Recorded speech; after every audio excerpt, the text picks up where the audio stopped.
Hello guys, welcome to my YouTube channel.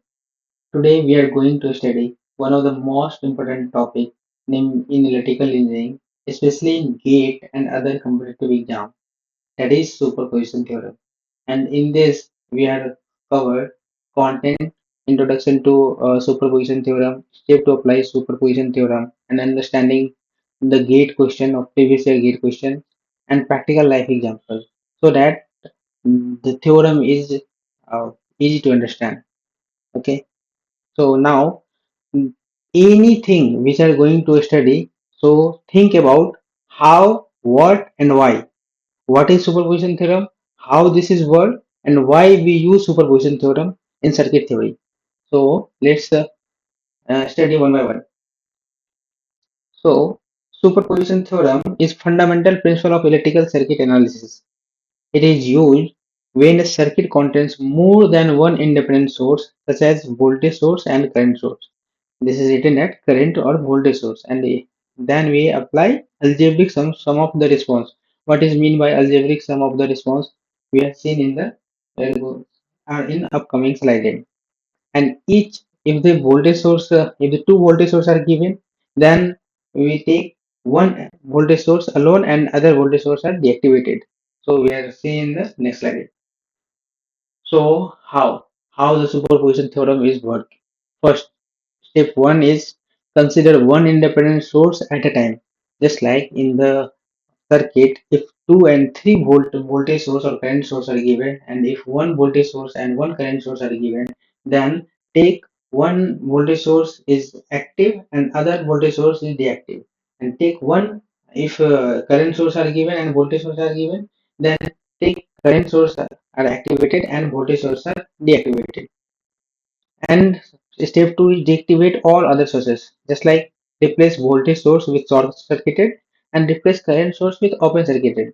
If the voltage, one of the voltage source is active, then other voltage source is short circuited, replaced by short circuited. And if the current source is given, then it is replaced by open circuited.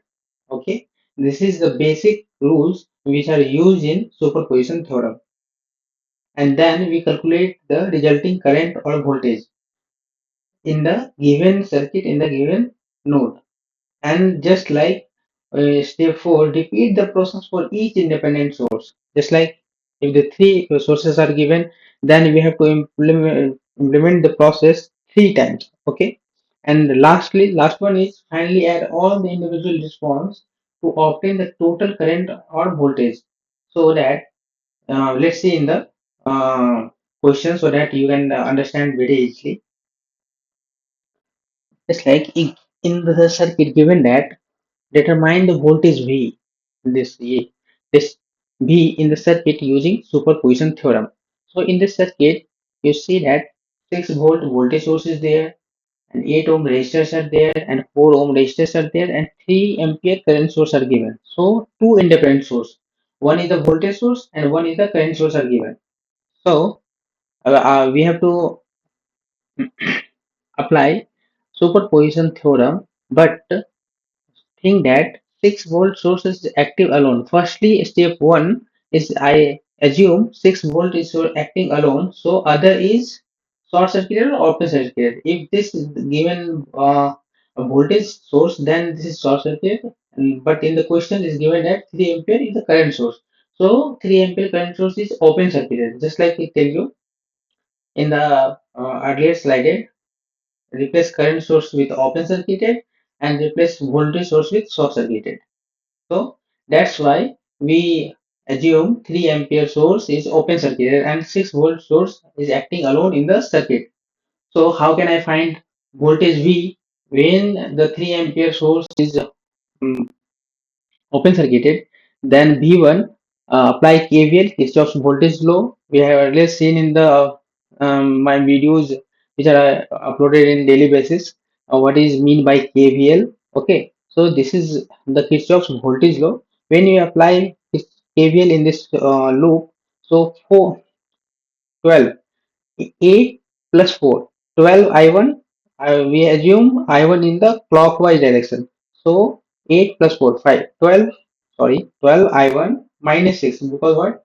because that minus is coming first, so that minus 6 volt. So 12 I1 is equal to 6 and I1 is equal to 0.5 ampere. So V1 is equal to what means apply Ohm's law, V is equal to IR. So V is equal to V1 is equal to 4 into I1, 4 into I1 and I1 is given at 0.5 ampere. So V1 is equal to 2 volt, 4 into 0.5 is 2 volt. Okay, and then we have to assume 3 ampere source is active alone. First we have seen that 6 voltage source acting alone. Then we have find V1 is 2 volt. Now we have to assume 3 ampere source is acting alone and 6 volt source is short circuited. Why 6 volt source is short circuited? Because uh, we have seen that in the earlier slide, voltage source with short circuited and current source with open circuited. That's why we convert 6 volt voltage source is short circuited. So how can I find V2 in this circuit? Apply current division rule. What is current division rule? If you implement current division rule, say that if you find the I3 in this loop, so that I3 opposite of 4 ohm, this one is 8 ohm and 4 ohm is in the parallel. So I3 is equal to 8. Numerator is the opposite of V2, opposite of I3 is 8 ohm. So 8 ohm in the numerator and 8 plus 4 in the denominator. And I3 is equal to the current source is given 3 ampere, 3 into 8 divided by 4 plus 8. If you solve this, then we have find I3 is equal to 2 ampere. So V2 is equal to I3 into 4 ohm. So 4 into I3, I3 is given that 2 ampere. So 4 into 2 is 8 volt. So now we have to implement all the voltage source in the algebraic sum. This is means by algebraic sum of the response. And finally add all the individual response to obtain the total current or voltage. So here voltage source. So that's why we add all the voltage source. V1 is 2 volt and V2 is 8 volt. So 2 plus 8 is equal to 10 volt. So in this circuit voltage are 10 volt is the answer of the questions. Now practical life example, how can I understand? We have to understand like example of fans in a room, just like two ceiling fans blowing air toward a table. And if fan 1 is alone, then produces certain airflow at the table, and fan 2 is also RPM and produces another airflow, and both fans together is equal to total airflow felt in the sum of airflow from each fan. Okay, so this is similar to superposition. Why? Because each fan is independent source. Assume that fan 1 is a voltage source, fan 2 is a current source, and we can also assume that fan 1 is a current source and fan 2 is a current source. And if fan 1 is voltage source, fan 2 is current source, we are also assume in a such a way. Okay, so each fan is the independent source, airflow is the current and voltage source. So total airflow is algebraic sum of individual effect, means algebraic sum of fan 1 and plus fan 2. Okay. Once again, uh, so this is all about superposition theorem, and one thing note very clearly, superposition theorem is applicable only when the circuit element like resistor, inductor and capacitors behaves linearly. What is mean by linearly? Because all the resistor and inductor and capacitor are linear element, not A is a non-linear element. Okay, and in this theorem cannot be applied directly to power calculation because power is a non-linear quantity. Linear quantity means the graph, the line is passes through origin, and if the line is not passes through origin, that is non-linear element. Okay, so conclusion is that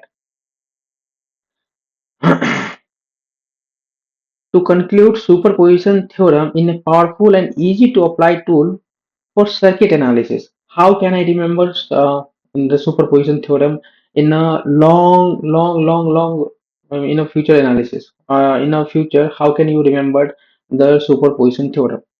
So, if you remember in a such a way, it's like one source at a time. In the given question, if the voltage source and current source are given, so take one voltage source at a time, one current source at a time, and deactivate others properly. Deactivate means if other voltage sources are given, then it is short circuited, and if the current source is given, then it is open circuited.